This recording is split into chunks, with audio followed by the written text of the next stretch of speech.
All right. Hello, everyone. Good afternoon from Colombia. On behalf of the EVO coordinating team, we want to thank you for joining us for today's Best of EVO 2021 sessions. And for those of you who might be new to Electronic Village Online, this is part of the call is of TESOL, and we offer 5-week sessions from early January to mid-February. These sessions are absolutely free.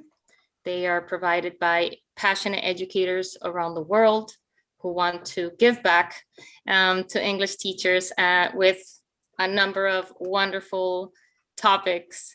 So today we'll be listening to 2 of these sessions, which are Grammar for TESOL and Classroom-Based Research for Professional Development. I did not introduce myself. My name is Marta Ramirez. I'm one of the coordinators of this session. And I will be moderating along with Dr. Nelly Deutsch and with Natasha. Natasha. Natasha. Natasha Božić-Grojić, I'd better say it. And so, and so we will be basically just guiding today's session, checking questions in the chat. Each of the sessions will have 20 minutes to present, and at the end of both presentations, then we will have time for questions, more or less 5 minutes for each session. We might have a little more, but we'll see how time allows us to answer all of these questions. So without further ado, I'm going to, just give the space to Grammar for TESOL, and we'll let you know about timing. So when you're ready, I will stop sharing over here.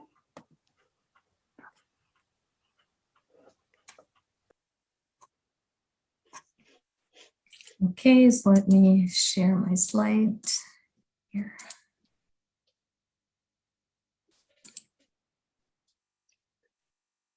All right, is it visible now, I think? Yeah. Okay. All right, hello everyone. First of all, I'd like to start by thanking the entire EVO moderating team. And I would like to congratulate all of us on the 20th anniversary of EVO.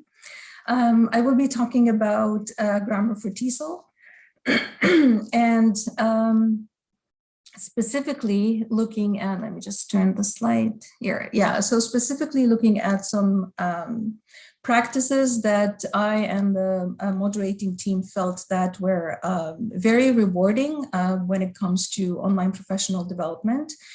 And the presentation will be, the outline is, I will first introduce the moderating team, give you a quick glance about Grammar for TESOL. I will then go into those promising practices that worked very well for us, maybe focusing on 2 in detail. And then we're going to have some reflections on our part. I'm looking for my, my other co-moderator, but I don't think he's here yet, so we'll see. All right, so my name is Nagla Selim. I'm talking to you from Toronto, Canada. And I'm the lead moderator for Grammar for TESOL. I started with EVO 3 years ago as a participant in one of Dr. Nelly Deutsch's sessions, Moodle for Teachers. And the following year, I proposed Grammar for TESOL, and Nelly kindly offered me a space on her Moodle site. And she's been very supportive ever since with anything related to Moodle. So thank you very much, Nelly, for all your support. And we also have Masahito Watanabe. So I hope Wata is here. Let's see. It's very late in Japan now, but he said he would try his best to make it. So we'll see. So Wata is a university lecturer from Japan. He's also coordinator of the English curriculum of the 1st and 2nd year. So I just thought to introduce him. I'm not sure if, okay. All right, so moving on, for Grammar for TESOL, very quickly, the session objectives were to get participants to reflect on and share their beliefs about learning and teaching grammar, to acquire some foundational knowledge related to grammar and pedagogical grammar, and then apply their understanding of this knowledge through grammar-focused lesson planning and instructional activities, and also practice grammar-related error correction and provision of feedback. And then finally, they get to set professional development goals related to what was covered in the session. So basically, if you look at the weekly focus here, the weekly contents of like weeks 1 and 2, we're mostly looking at teacher cognition, what kind of beliefs teachers have about their grammar instruction. And the second week was focused on teacher knowledge, different aspects of teacher knowledge, looking at grammar, pedagogical knowledge, content knowledge in general, pedagogical knowledge, and also knowledge of learners. Weeks 3 and 4 were geared towards looking at, again, creating lesson plans and instructional activities. And week 4, as we said, they get to work on error correction. Week 5 was a session wrap up where, again, they got to look ahead and see what they're going to do next. So for Grammar for TESOL this year, we had participants from many countries. They were 77 in total. They came from Argentina, Belarus, China, Ecuador, India, Japan, Morocco, Russia, Tunisia, Ukraine, and the US. Many countries. Also various level of experience. Some of them were novice teachers, others where they had 20+ experience of teaching. And they also had different teaching contexts. So some were EFL or ESL, University College English, others did one-on-one tutoring, and their learners belonged to different age groups. Mostly they were teaching face-to-face, but because of the pandemic situation, they transitioned to a virtual format. So the promising practices that we felt worked very well and were conducive to what we feel was a successful PD experience were encouraging continuous reflection, catering for participant diversity, fostering social interaction, and offering participation supports.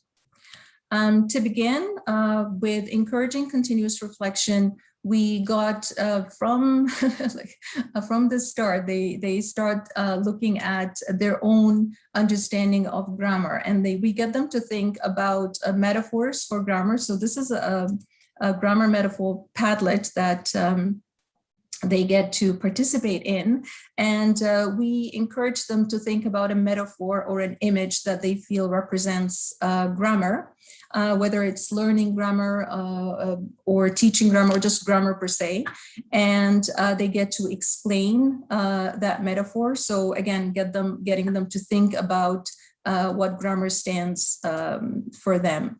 We also utilized surveys. In weeks 1 and 4, we got them to respond to surveys for week 1, looking at their grammar teaching beliefs. Do they feel comfortable teaching grammar explicitly or implicitly? Do they get their students to explore or get into like a problem-solving approach to learning grammar? And also when it comes to their thoughts on error correction, they got to respond to those surveys. But the way we handled the surveys, it's reflected, I think, on the slide here with the images. So they responded to the survey, each one individually looking introspectively at their own beliefs and their own cognition. And then we get to publish the results. Of course, the surveys are anonymous, but then we show all the results, whether all the percentages and the pie charts and the comments and everything. And then we publish those results on a discussion forum, and they get to respond and reflect on those results. And the feedback we got about that particular practice was very encouraging, because a lot of them said things like, it's good and educational for me to read other professionals' opinion, my conceptions were broadened. Survey result is eye-opening and gives me new perception to look towards the error correction. I'm convinced that survey results are of high importance because we need to be aware about other teachers' opinion concerning error correction.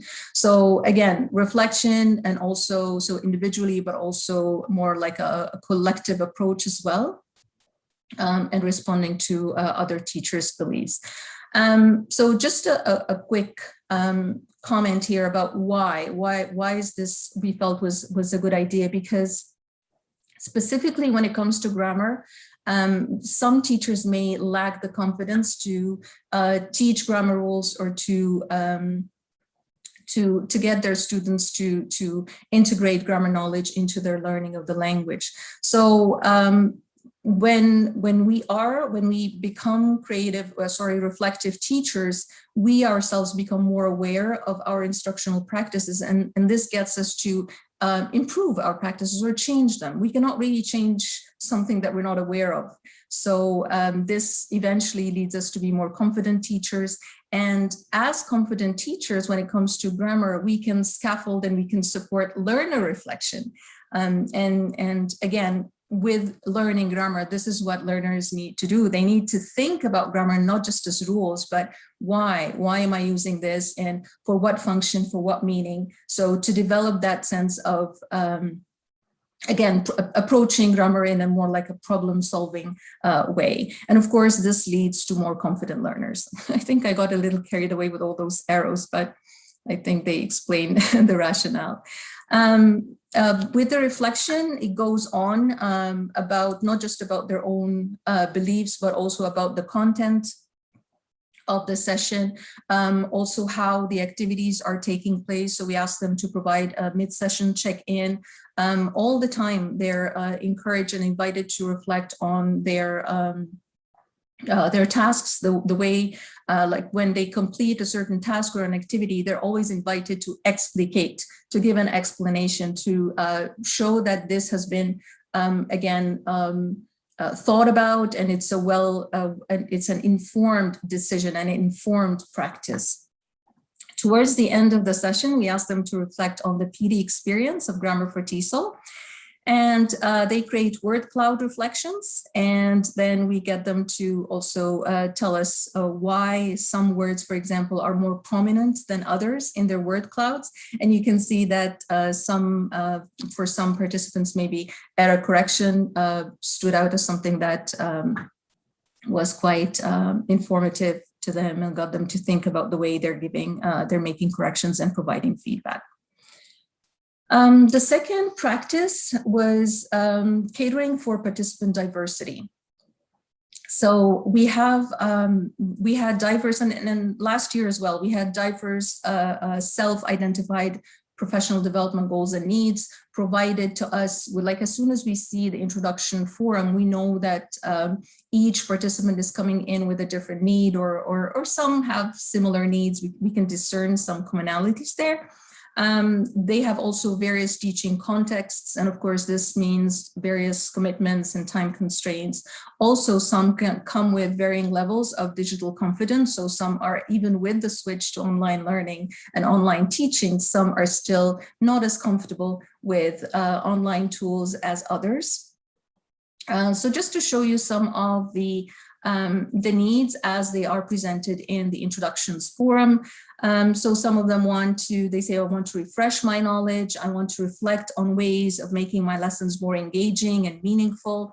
Others, for example, are looking at online tools. Yeah, my key interest is online tools for introducing basic to advanced levels of grammar. Others still looking at their specific context, so academic writing, how that they want to incorporate grammar instruction into their academic writing classes. So various needs and various self-identified PD goals. So in addition, of course, to their needs, they have, as I said, like different teaching contexts and different skills and so on. So what we did was that we aimed to provide a diversity of relevant resources. So the text we offered on Grammar for TESOL varied in length and complexity, from a teacher-friendly, peer-reviewed research article, for example, offered alongside with a blog entry. Multimodal presentation of content, so we had readings, we had videos, online resources that were some were more specialized than others to cater to different needs, and online learning materials were chosen to also, they embedded in them, there were some practical considerations and hands-on activities and real-life observations. We also offered multiple options for demonstrating learning. So they were invited to use audio or video, to use text. We also offered choice, lots of opportunities for them to choose, let's say, certain grammar points, a certain specific sort of aspect that they may feel that they need to improve on. And we also offered extensions and options just to cater to their time constraints. The third practice was fostering social interaction and collaboration. So we made sure that we encourage participants all the time to share their insights. And that was represented through many activities. So we had collaborative reading. I'll be talking a little bit more about that. For Padlets and Moodle discussions, they were always encouraged to comment on each other's work, share resources, and also for completion of activities, they were required to respond to someone else's work, and let's say someone else's lesson plan or how they handled error correction and so on. So this is an example of a collaborative reading. We didn't really use a specific tool for that. We just used a Google form. And that Google form, we had the article in it, and all they had to do was just insert and then comment, and it proved to be very successful, pretty straightforward and intuitive. And then finally, offering participant support. So that was done either synchronously or asynchronously. Every week we met live on Sundays, where I had provided a summary for all the previous week's activities. We talked about them, we looked back, and then we also looked forward at the upcoming weekly activities. Asynchronously, we created screencast-o-matic recordings. The session support forum was quite busy, and it was not just for technical support, but also for any content questions that participants may have had, asking about, okay, so what's the difference between grammar knowledge or grammar content knowledge and pedagogical knowledge? And so we had to explain that as well. We offered prompt response to participants' posts and completing activities, giving personalized feedback with suggestions for online tools, some articles if they were interested into looking at some research and so on. So let me just check if Wata is here, because this is what is part. Okay. No, he's not here. He's not here. Okay, so No. you know what? That's fine. It's quite late in Japan now. So I'll be, all right, so someone said something in the chat box. Okay, thank you. All right, so I will be talking on behalf of Wata today. So just to tell you how it all started. So Wata was a participant in last year's Grammar for TESOL. And I invited him to co-moderate this year's Grammar for TESOL with me. So it was a great opportunity for both of us to work together. And it was interesting how he first started by talking about how, like, I'm not very comfortable with live sessions, and I don't think I will be attending the weekly live synchronous meetings. But he did, and he was wonderful, and he interacted well with all the participants who came for the live sessions, and he contributed a lot to our session. And I was hoping that he would also tell you about how he himself redefined his error correction strategies from just by discussing that with the other teachers and participants. I'm almost done. Okay. All right. Thank you. All right. So again, we reflect as moderators, as participants, as teachers. So for us, things that we would like to include in EVO22 Grammar for TESOL is to maybe look at some other options for weekly content, maybe freely available recorded webinars, inviting guest speakers. We haven't really started that, so this is something that we were looking into. Providing during the live sessions to provide hands-on practice with online tools, and maybe offer some case studies or scenario-based questions. And then finally, this is an area for improvement, is encourage group collaboration. So we only had 2 groups working together. We were hoping for more. But we understand because of time constraints and so on. But I think I was looking at your recording the other day. Actually, yes, it was the Flipgrid recording that you presented, Nelly, on the session tools for collaboration. You said you had that Padlet to get participants to provide their time zones and the names and so on. So this is something that I hope I can look into for next year. It was a thank you very teaming up. much. Sorry, it was a teaming up task. They teamed okay. up that way. All right, excellent. So I will look into that. I'll steal that from you. All right, so that's it. Thank you very much. And I think I'm going to stop the sharing now, unless you have questions. Maybe I can, okay, let's see. Yeah, I just want to say that this was lovely, and we were even commenting on that in the main group. We could have listened to you for hours, but sadly, Thank you so much. Time is limited. But this was really lovely. So just thank you to very say much. That. All right, thanks. Thank you. Thank you very much, Nagla. We're gonna give the floor to the classroom-based research for professional development session, and then towards the end we'll have the questions for both sessions, so we can make sure we have enough time to answer questions and to present. Okay, so if you have any questions for this session, you can write it in the chat and we'll take note, or you could just take the mic, but at the end. Okay, so welcome classroom-based research for professional development session. I know there are many here who are going to present today. Okay. Thank you, Martha. Thank you. Could I share my screen, Martha? Yes. Yes, okay. You should be able to. Okay.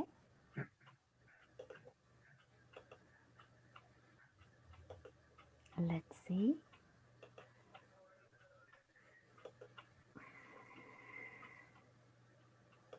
Okay. Let's see. It seems that I cannot do it. Mariana, your co-host, so you can do anything. Oh yes, but you know what? Unless you have 2 accounts, I don't know. No, you only have 1. Okay. Well, it was the slide related to our workshop, but do you see the green? Do you see the yes. green arrow point? So just click on it. Yeah, I'm doing. Oh, okay. And now it's possible. Great. Okay. All right. Okay. Let's see if you can see it now. Okay, can you see it now? Yes, yes, yes. Great, thank you. Okay, thank you. Over to you, Ruben.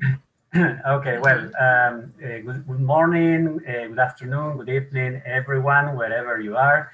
It's a pleasure to be here together with Mariana and our group of part of the team of moderators of the workshop, classroom-based research for professional development.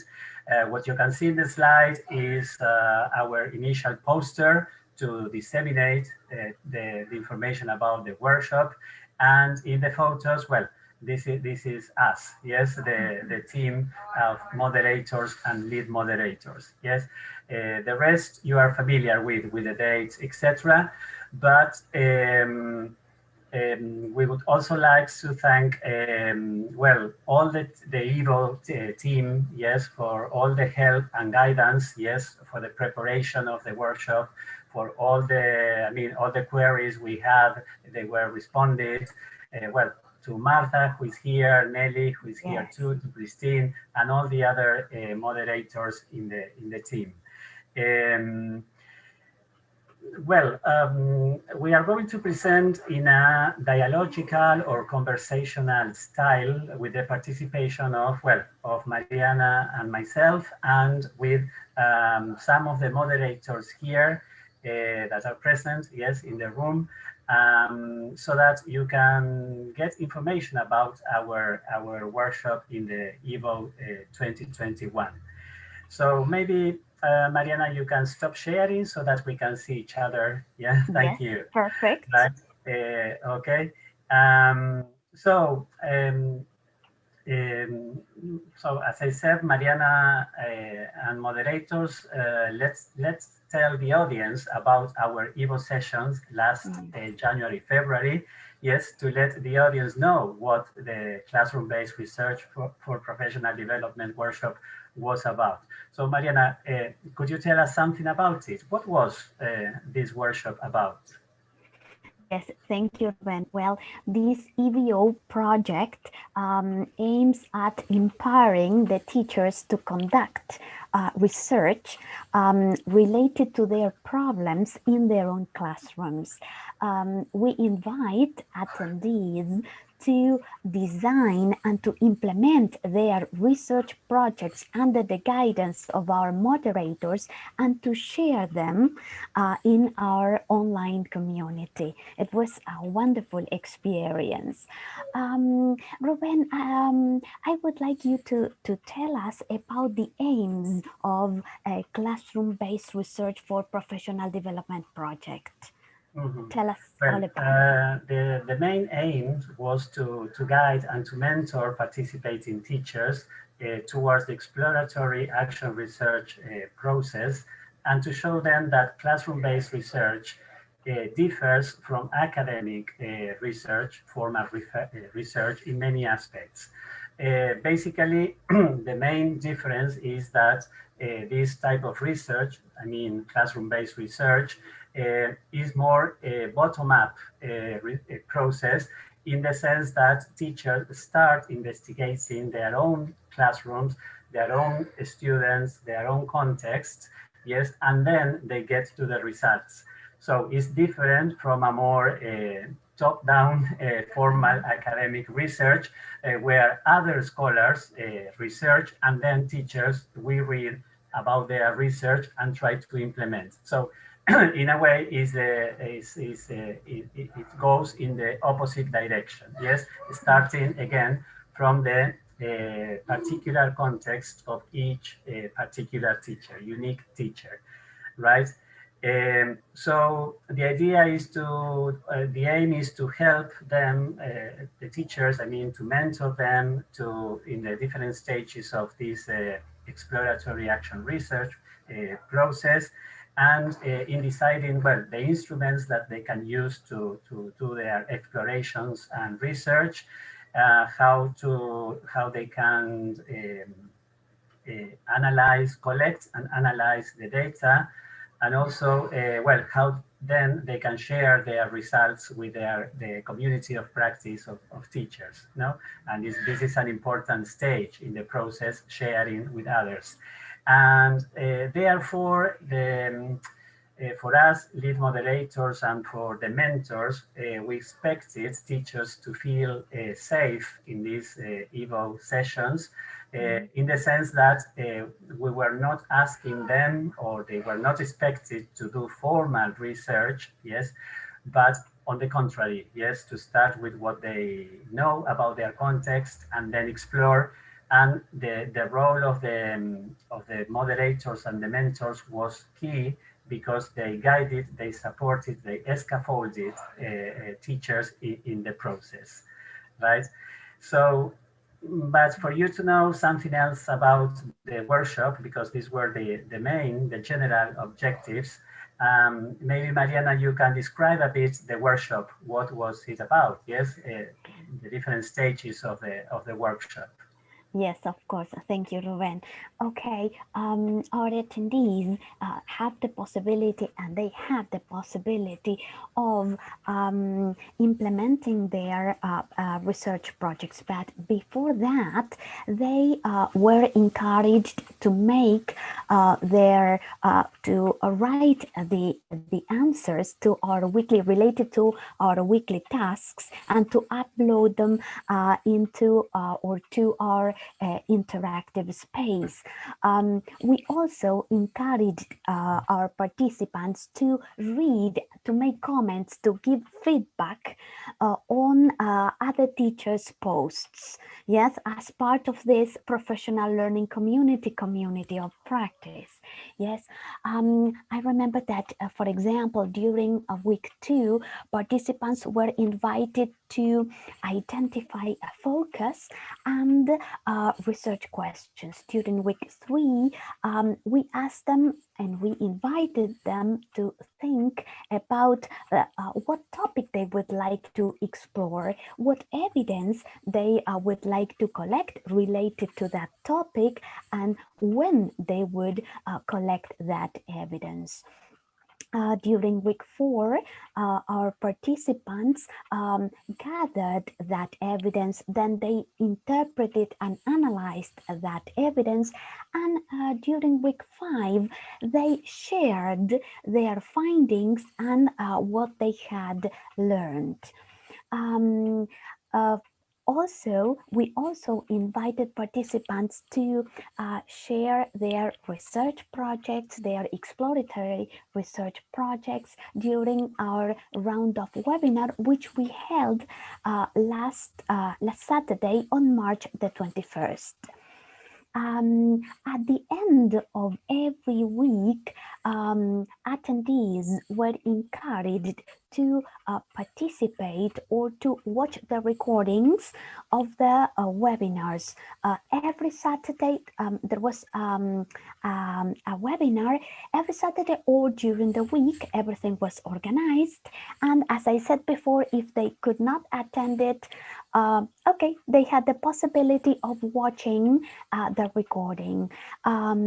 Our interactive space this year was Canvas, and content was also shared in our website. This year we had different guest speakers like Mark Wyatt, Emily Edwards, Gary Barquizan, Kenanti Gilitas, Anne Burns, Dr. Richard Smith. And at the end of every webinar, there was a question and answer section, so our participants could interact with those guests. And as I said before, then we are going to talk a little bit more about the round of webinar with very, very insightful presentations. We also encouraged participants to join specific platforms or networks such as our EVO Facebook group or Teaching English for Lash Classes network, the TESOL Research SIG, and also to keep in touch with us and to report back about the progress of their research projects. Yes, I would like now to ask Ruben about, our last session, and I would like him to share with you the length of our workshop this year, and also about the number of participants who took part. Over to you, Ruben. Okay, thank you, Mariana. Well, you probably know that the EVO session was 5 weeks long. Yes, yeah. Parts in January and parts in February. And there were around 1,000 participants, teachers enrolled. So a huge number, although not all of them participated fully, yes, in the workshop. And they were from a variety of regions in the world, yes, from different countries, such as, well, India, countries in Latin America, Thailand, Malaysia, Japan, right? From many different contexts, cultural context as well. But what we always say when discussing the workshop and the participants and the interactions is that teachers always, in all the sessions, all the EVO sessions each year, they are from many, many different cultural backgrounds. But what we share in common is, well, first, that we are teachers, professionals, and also that we share the passion for teachers, yes, and for our learners. So this is common all over the world, okay? And this is great because wherever teachers are, we seem to be in the same context in a way, right? So this is great, right? So I think that these EVO sessions is good because a good meeting point, yes, for teachers to inquire, to share, to learn from one another, right? Absolutely, Ruben. A real community of practice, learning from each other, learning with others. Absolutely. Lots of comments from, well, Nelly, Natasha in the chat related to what you are saying. And I can see Nagla, yes, and okay, smiling when you were saying those words. Yes, Ruben, I would like to share with the audience the team of moderators, especially because at the very beginning you mentioned who the lead moderators were. So who were our international team of moderators? A group of 11 moderators, yes, and 3 lead moderators, right? Among the moderators, and I would like to mention something that Nelly wrote in the chat box in the previous presentation, that it's great when participating teachers in the EVOs then become moderators. And here we have Sydney, who has been one of them, yes, first participating as a teacher, right? And then we invited him to be part of the mentor team. So the names were, well, Jimmy Riojas from, also the moderators came from a variety of contexts and countries, like Jimmy Riojas from Peru, Esther Vázquez, Pilar Martínez, Silvia Severino, and Ana Otero from Argentina, Erkan Arkin, who is here also with us from Cyprus, SSA Tisole from Italy, Pinar Osdemir Aybar and Aysegul Salih from Turkey, Sandeep Shabbat from India, and Sydney Martin from, well, based in Spain, but originally from Australia. Is that right? No? Okay. And well, and the 3 lead moderators, Asli Saklam, Mariana, and myself, right? Okay, so talking about you, Sydney, could you tell us then why you were invited to be a moderator in the workshop, and how did you accept, how will you welcome the invitation? Yeah, oh, hi, Ruben. Actually, I had participated in this workshop a couple of times as an attendee. So I knew from experience what kind of tasks were carried out and what kind of feedback was expected. So I guess that I was invited for all these reasons, apart from being a teacher who loves solving didactic puzzles while you're teaching. Since I think that classroom-based research is key to teacher development, I just accepted their invitation to become a moderator. It was great. Okay, thank you, Sydney. Yes, I like that of the didactic puzzles. Yeah. Yes. Yes. Another name for research. Yes. You're right. Yeah. More attractive. Well, I would also like to read, in fact, Esther Vázquez's comment in answer to this question, because she couldn't make it to be here today. But Esther says, in answer to, well, how she welcomed the invitation and how she was invited. Yes, she says, Esther says, I firmly believe in the relevance and richness of classroom-based teacher research, since it promotes better teaching and learning practices, And I am part of a team of teachers in Argentina who belongs to the APIVA Teacher Association, together with Mariana and me and Ruben. I believe they kind of invited me to participate since they must have perceived my enthusiasm about classroom-based research teacher. And I was delighted to accept the challenge, Esther says, because it was her first experience as a mentor at the EVO. And Esther highlights that I am profoundly thankful for the kind invitation. Right? Thank you, Ruben. I would like to ask a question to Pilar and to Sylvia very briefly, because they are telling me that only 5 minutes are left. So I would like to ask Pilar and then to Sylvia about the challenges that you faced while participating as moderators in this workshop. Tell us very, very briefly, Pilar and Sylvia. Okay. Hello, everyone. Well, firstly, I guess that keeping interaction alive is one of the big challenges that we mentors face. The number of dropouts, it's a big question mark, and it's a big worry, really. So I think that to be able to sustain participants' interest and being able to provide relevant feedback, which may help participants to build on that feedback in order to contribute to their own explorations, is the biggest challenge. I think that's in a way sums it up. Thank you, Pilar. And Sylvia?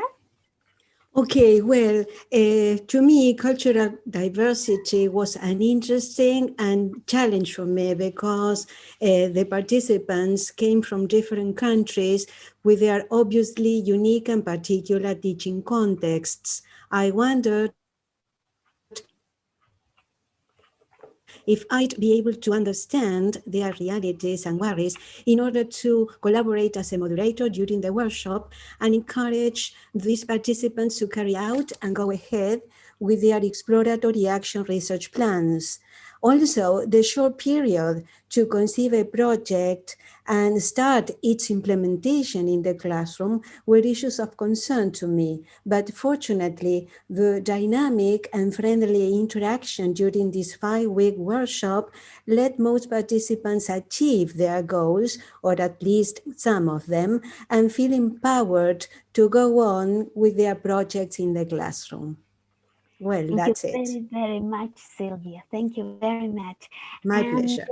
I would like to ask Erkam very briefly again, because 2 minutes are left only, about the successes he celebrates after having been one of our moderators. All right. Erkam, over to you. I mean, lots of things to celebrate, actually. I mean, it was a great experience for me. And I do celebrate this as a unique experience, joining in this great EVO community and finding the opportunity to be able to contribute as a moderator, but more importantly, learning from the unique contextual, the factors and the impacts on the learning and teaching process. It was a great learning experience, an experience that I wouldn't observe and see and hear about and contribute, because I have my own contextual experience. I'm a teacher and teacher trainer for years, but that was a unique experience. And the things that got my attention was the remarkable team spirit of the team lead moderators, Mariana, Ruben, and Asla, thank you very much. And the spirit and the support we received from the other moderators. I mean, I felt anxious at the beginning, to be honest, because it was a new experience, but to the commands and the suggestions that I offered to the teacher colleagues, then the positive and affirmative support that I received from the other moderators was also a good kind of like a good sign of the team spirit there, and the help and support, not only to the teaching colleagues, but all support among the moderators as well. So that was also a great thing. Thank you very much. Thank you very much, Erkam. Ruben, Yes, could you tell us briefly about our future plans, please?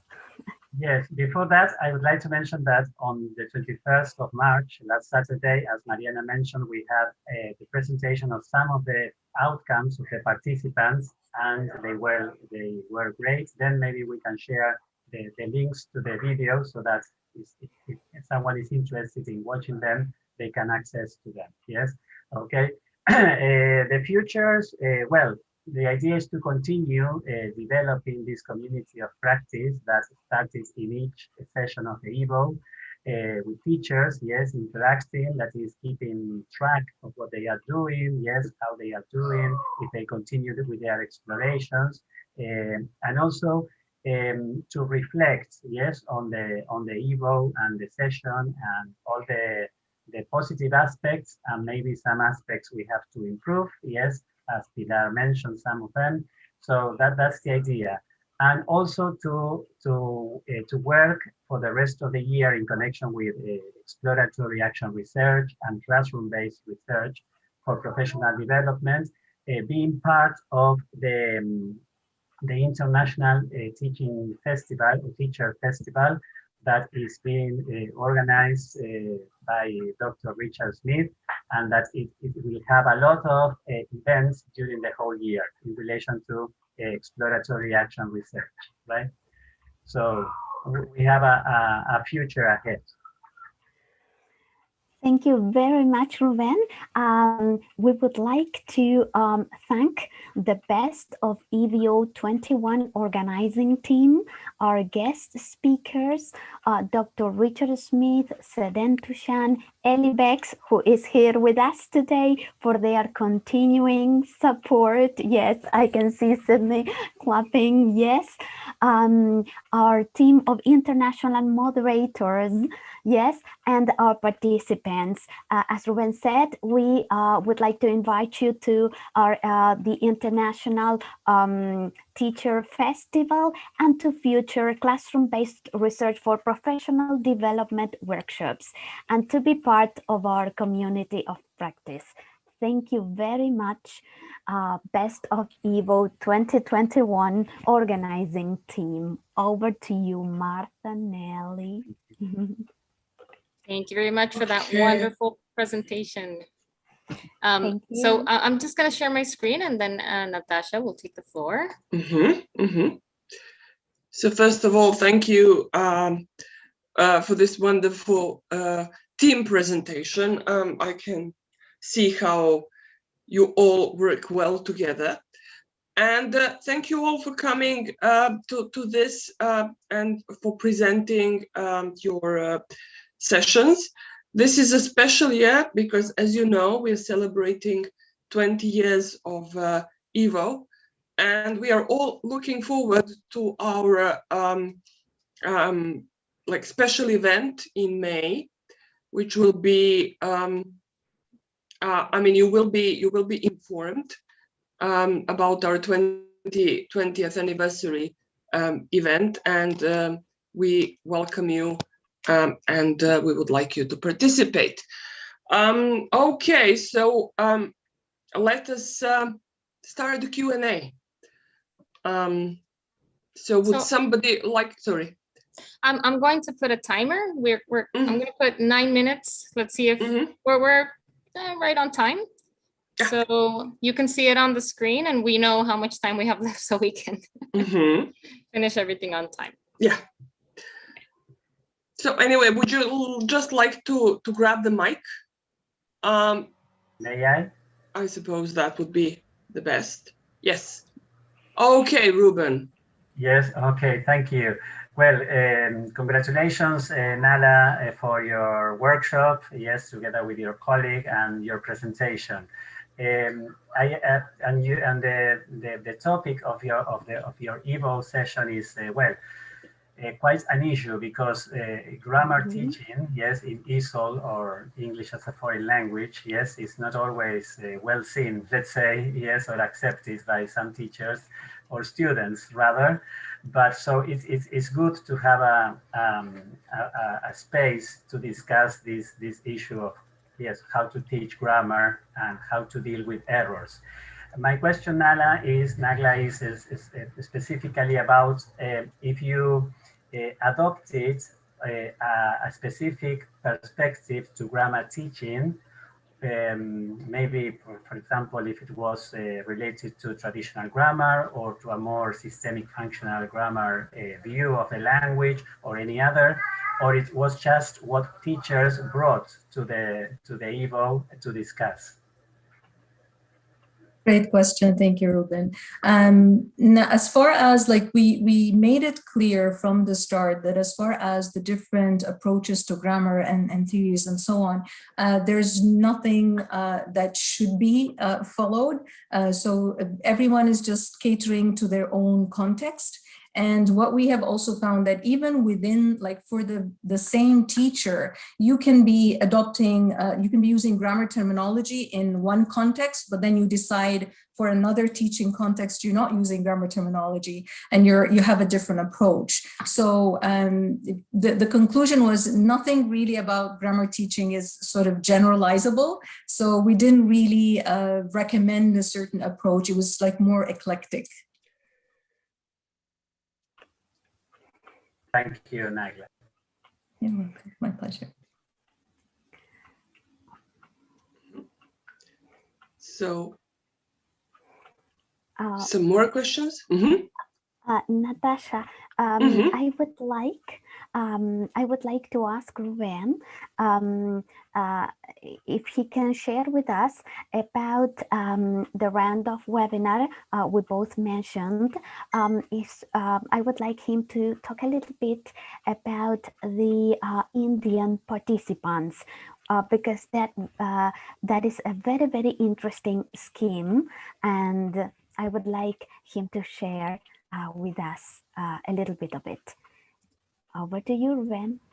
Yes, this was a project based on classroom-based research or exploratory action research that that started as a result of a mentoring workshop led by Sedan Tuyan and Dr. Richard Smith and Eli Beques and Mariana Serra as well.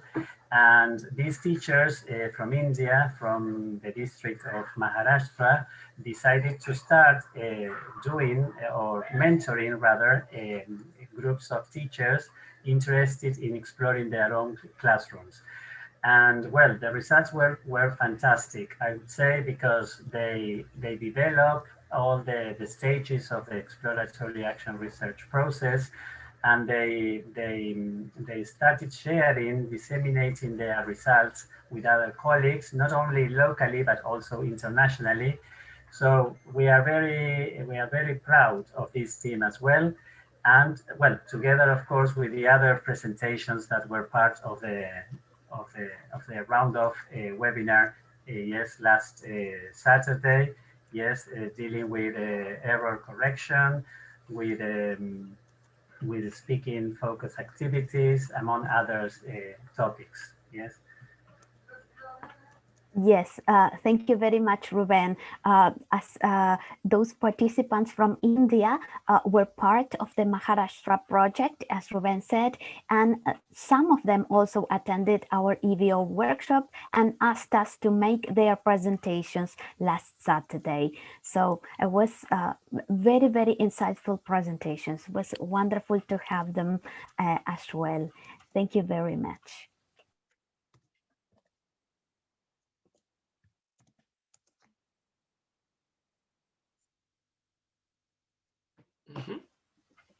Okay.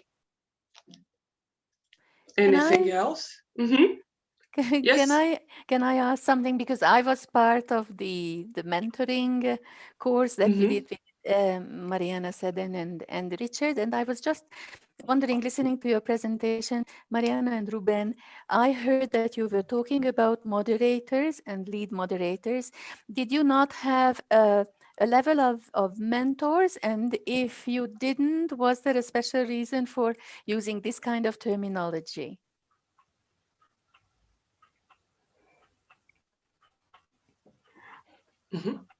Mariana, maybe, or Ruben, did you have a decision on this? Like not using the term mentoring or mentors, but moderators? I think there could be a reason for that, but I'm just guessing. Okay.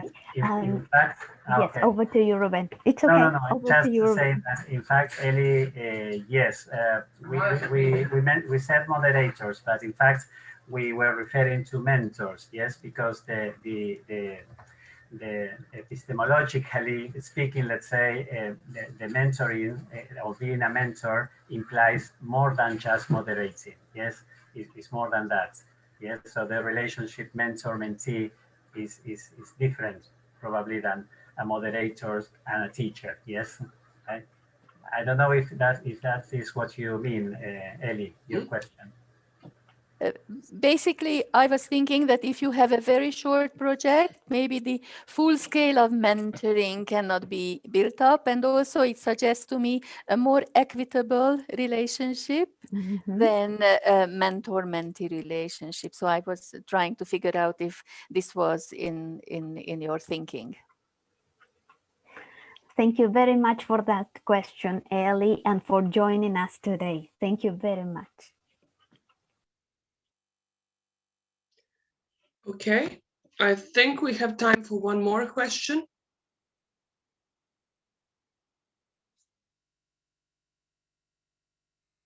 All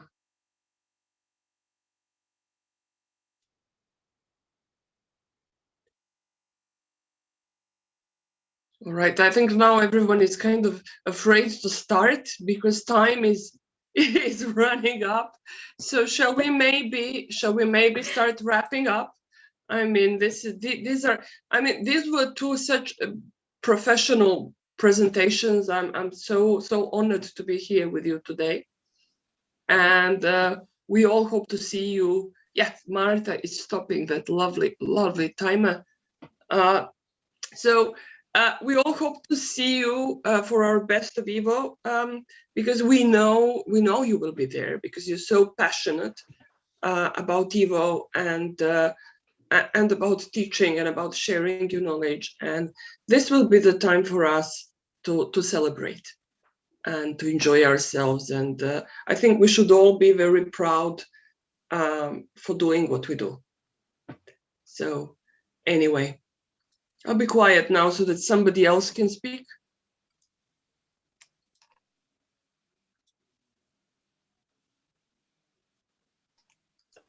So yeah, actually, sorry, I have something to say. I would like to thank Nelly, who's been working very hard on the technical side. I mean, I felt completely relaxed, just walked in as a participant, and she did her magic. So anyway, I just wanted to say that. And of course, Martha and everybody else in my team.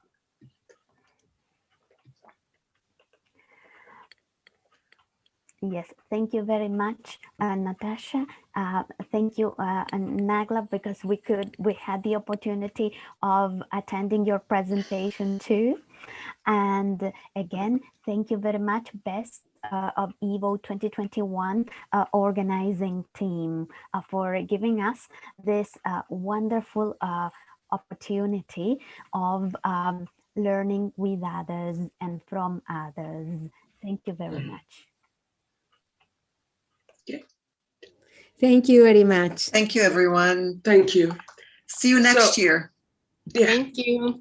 See you next year. So Nelly, will you close us, kick us out? No, I'm gonna keep you in here until next year. How's that? Yeah. Well, I'm so you don't go away. I'm certainly not going anywhere. All right. Thank you. It was nice.